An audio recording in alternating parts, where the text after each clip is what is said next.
C'est enfin le grand retour de Brendan Fraser dans un grand rôle et je pense que tout le monde a hâte.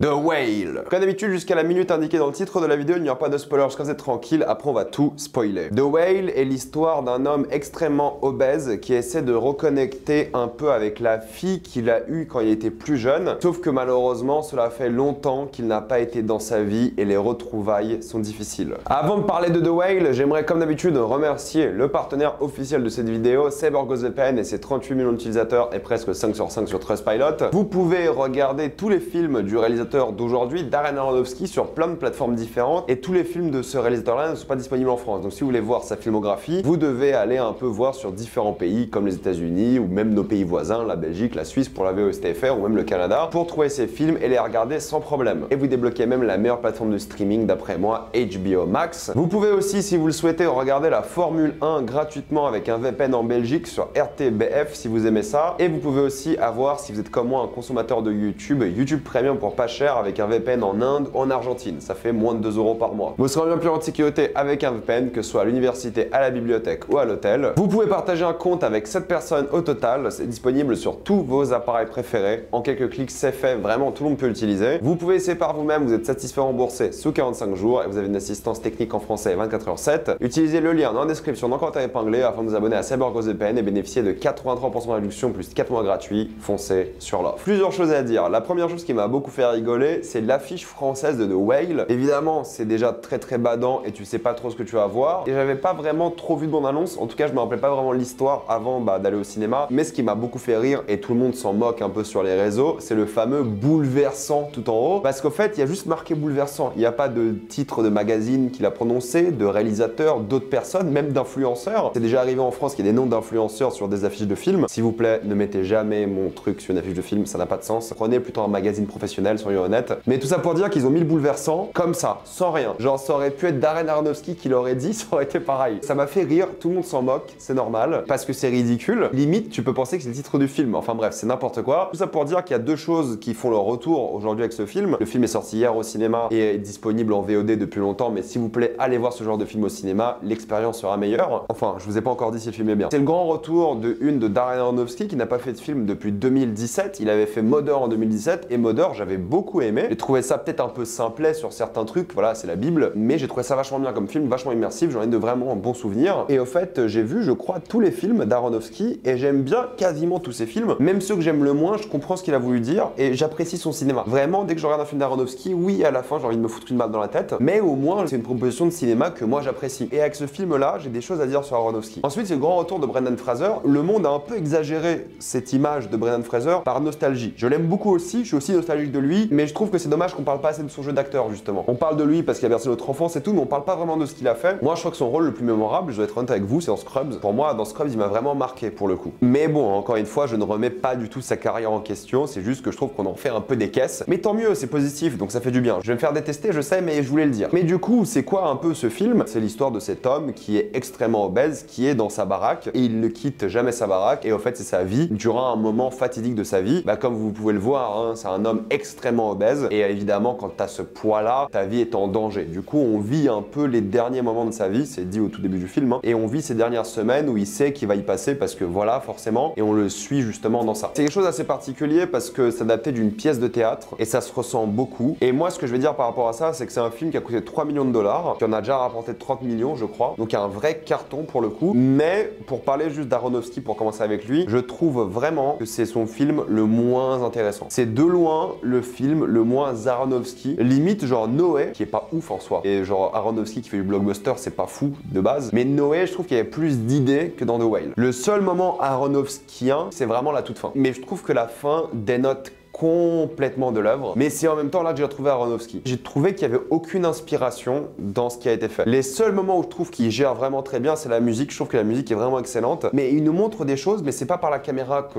le film est bien. C'est pas par ses mouvements, c'est pas par ses plans que le film est bien. Le film est bien par l'histoire. Et je suis grave déçu parce qu'en vrai, j'ai pas reconnu Aronofsky, j'ai pas reconnu son cinéma un peu, pas décadent, mais excentrique dans les métaphores, dans les visuels, dans les visions, dans les apparitions, dans les lumières. Là, c'est filmé d'une manière tellement je trouve banal, presque de série télé en fait. Il y a quelques moments qui sont bien mis en scène, surtout sur le poids de cet homme, sa taille, parce qu'il est grand et gros. Il y a quelques jeux sur ça, mais moi c'est le combo de ce qui se passe dans l'histoire et la musique qui marche vraiment bien. Mais je trouve que la manière dont on montre cet homme qui est obèse et qui est répugnant, c'est la vérité. Je suis désolé, c'est le but du film. Tu le trouves répugnant, il a de la graisse de partout, il est immonde au fait. Et il sait qu'il est immonde, c'est un peu l'histoire aussi de ça, on en parlera en spoiler. Quand tu le vois visuellement, ça te dégoûte. Quand tu le vois manger, ça te dégoûte, t'as envie de vomir presque. En fait, il y a deux choses qui se passent. T'as l'empathie d'un côté et en même temps, t'as envie de lui mettre des claques. Parce que tu sais qu'il se fait ça tout seul, il en est bien conscient et ça te dégoûte. En même temps, t'as de l'empathie pour lui. Donc c'est un bon équilibre, mais c'est pas le talent de mise en scène pour moi qui a fait cet équilibre. Pour moi, c'est juste le scénario et l'acting et les choses comme ça. Oui, on peut dire que la mise en scène a un peu sublimé tout ça, mais je trouve pas forcément. Donc je trouve que c'est un film qui est vraiment pas inspiré visuellement et qui est assez banal dans ce qu'il fait. Là où Mother, je trouvais qu'il était bien plus fort émotionnellement dans ce qu'il voulait raconter et visuellement. Je prends cet exemple-là parce que c'est pareil, une maison en huis clos, là c'est un appart dans The Whale, mais voilà, c'est le même délire. Donc je suis un peu déçu sur cet aspect-là. J'adore l'acting de tout le monde, mais je trouve pas que Brendan Fraser est forcément le meilleur acteur du film. Je trouve que tous les autres acteurs s'en sortent aussi très bien. Il y a une intrigue durant le film, je me disais vraiment quelle utilité, et après à la fin c'est une vraie logique, mais je trouve que Brendan Fraser c'est pas la personne qui m'a le plus marqué dans le film, parce qu'en fait il est tellement sous des prothèses de partout. Il y a juste une scène où je vois bien son jeu d'acteur et je trouve qu'il s'est un peu plus exprimé. Un petit instant qui était fort en émotion, je suis d'accord, mais j'ai trouvé tous les autres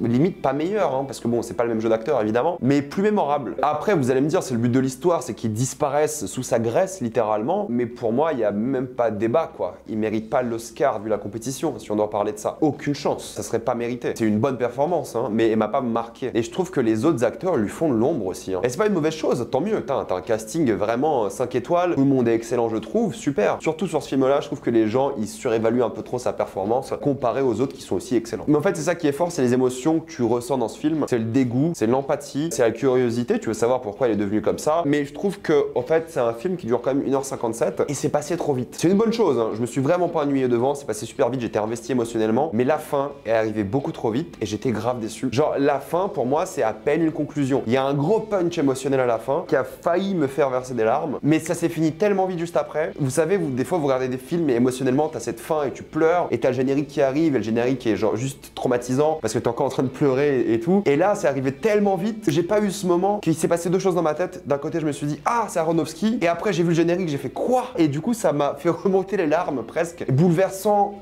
Non. Aftersun, j'ai trouvé bien plus bouleversant. Parce qu'il prend le temps avec toi, justement, pour te faire subir cette émotion. Mais pour conclure, The Whale, certes, c'est peut-être une déception du point de vue du réalisateur, mais tous les acteurs sont fantastiques. Tu ressens plein d'émotions différentes. Ça tacle plein de sujets différents. La religion, le chagrin, la vie de famille, les traumatismes. C'est super bien. L'empathie que t'as pour les gens. Vraiment plein de trucs qui sont vraiment profonds et bien foutus. J'ai été assez critique du film, mais globalement, évidemment, je vous le conseille. Je trouve que c'est un très bon film. Vous n'allez pas voir le temps passer, vous allez être ému. Je trouve que, voilà, il aurait pu aller un peu plus loin dans l'émotion sans être forcément larmoyant. J'étais un peu déçu par ça, mais oui, globalement, c'est une belle œuvre. Ça serait mentir de dire qu'il n'y a pas d'émotion. Quand le générique arrive à la fin et tu vois tout le monde qui est triste et t'entends les gens pleurer, il y a un truc. Et ce truc-là, tu l'as que dans la salle de cinéma. C'est un bon retour pour Aronofsky. J'aimerais qu'il reparte sur des trucs un peu plus grands que genre c'est huis clos dans une baraque. J'ai envie qu'il fasse d'autres trucs parce que ses meilleurs films pour moi n'étaient pas des huis clos. Bref, foncez voir The Whale, c'est vachement bien et c'est aussi le genre de cinéma qu'il faut soutenir. Et allez-y au cinéma, s'il vous plaît. On va rapidement passer en spoiler.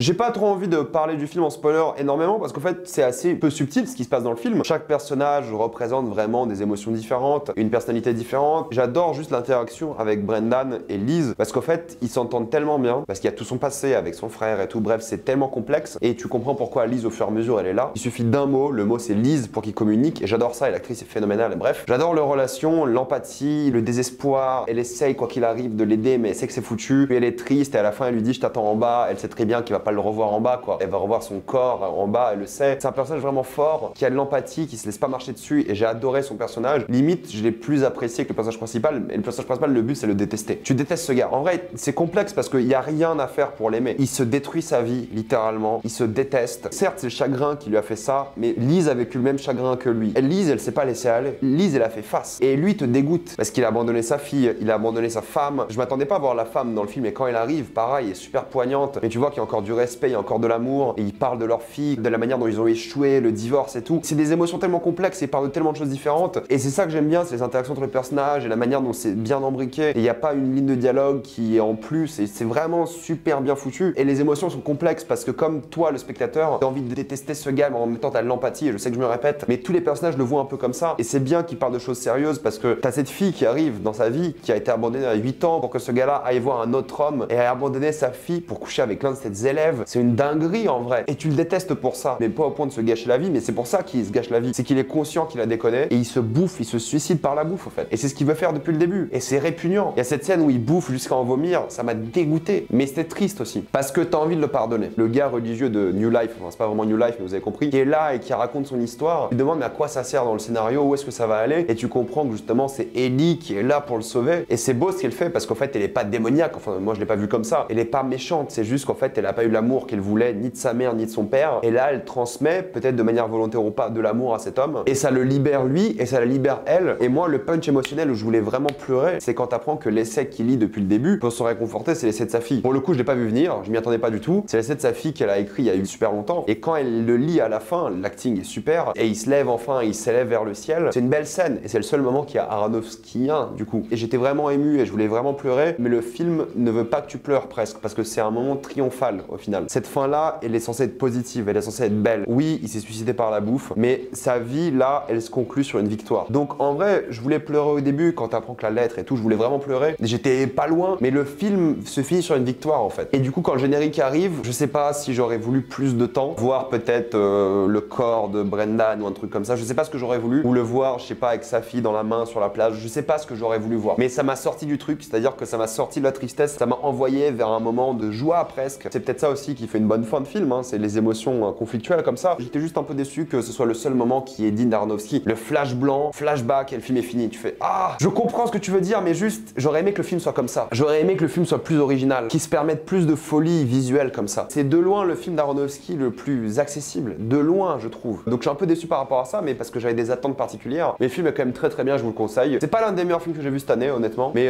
j'ai passé un très bon moment devant. Voilà, je vais m'arrêter là. Mettez-moi dans les commentaires ce que vous en pensez. L'avez-vous adoré ou détesté? Tout ça dans les commentaires. J'ai envie d'avoir votre avis sur la question. Comme d'habitude, pensez à vous abonner à la chaîne pour plus de vidéos. Mettez un j'aime, ça aide beaucoup la chaîne. Suivez-moi sur tous mes réseaux et avant de quitter cette vidéo, pensez à utiliser le lien dans la description et dans le commentaire épinglé afin de débloquer toutes les plateformes de streaming en toute accessibilité et sécurité. Tout ça pour 2,03€ par mois plus 4 mois gratuits. Foncez sur l'offre et moi je vous dis à la prochaine fois. Salut à tous.